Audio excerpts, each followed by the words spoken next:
So before I go into the types of keywords you want to use and things like that, I want to just review how paid search works. Now, I actually went over this on my last webinar, but it's so important that you guys understand these concepts. And so I really wanted to just kind of go over this again.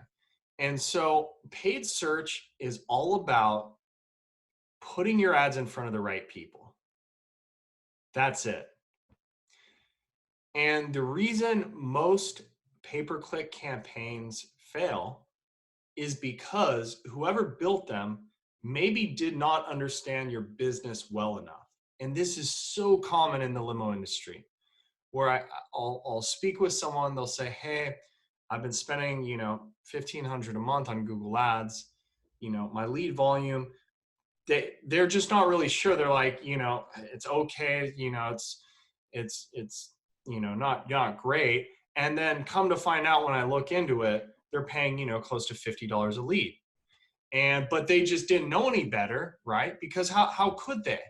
And the reason they were paying such a high amount per lead, this just happened with a company I'm working with in Maine, in Portland, Maine, is because they're getting a ton of irrelevant clicks. Now, an irrelevant click happens when you show your ads to the wrong people. So building the Google Ads campaign is all about putting your ads in front of the right people. And what happens all too often is the campaign is built incorrectly, using the wrong keywords, not using enough negative keywords, and your ads are shown to the people you don't want them shown to. And many times they will still click on them, and it will cost you money. And that's how you waste a lot of money with pay-per-click. And so I get this a lot, and I really did want to cover this. What's the difference between Facebook ads and Google ads? There's really just one word, and that's intent. Okay. So when you're on Facebook, you're not actively searching for something, right? You're scrolling through your feed, seeing pictures from like your cousins and aunt, and political posts, all this other stuff. You're not actively searching for a service right then, right? Well, with Google Ads, they are actively searching. So what are the implications of this? So with Facebook ads, you have to make an offer. You have to sweeten the deal. It's like me. So one of the reasons I do these webinars is I'm trying to get more clients, and how I get clients is by trying to add value and giving away free information. And so this webinar is actually a lead magnet, okay? And so if you're a limo company, you need to, and you're doing Facebook ads, you can't just run an ad that says book us now. No one's ever going to do that.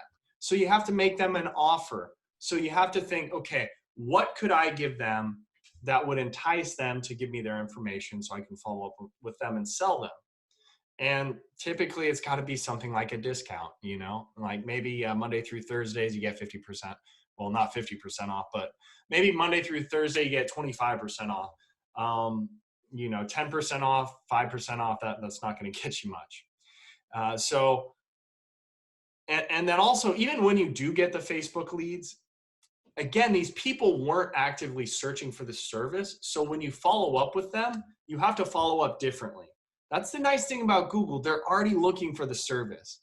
With Facebook leads, you kind of have to, there's a little more selling involved. You have to call, hey, I noticed you signed up for that coupon, that 25% off coupon for Monday through Thursday.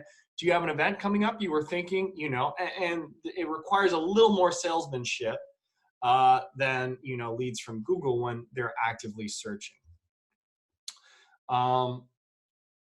So yeah, I pretty much kind of already went over this.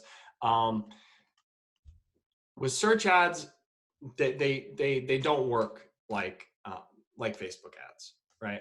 So you can still offer like a 10% off or whatever, but I'll be honest, for all of my campaigns, I don't do that, because look, they're actively searching for the service, and I know I don't have to offer some like huge discount in order to get these leads, in order to get phone calls, because they're actively searching for the service.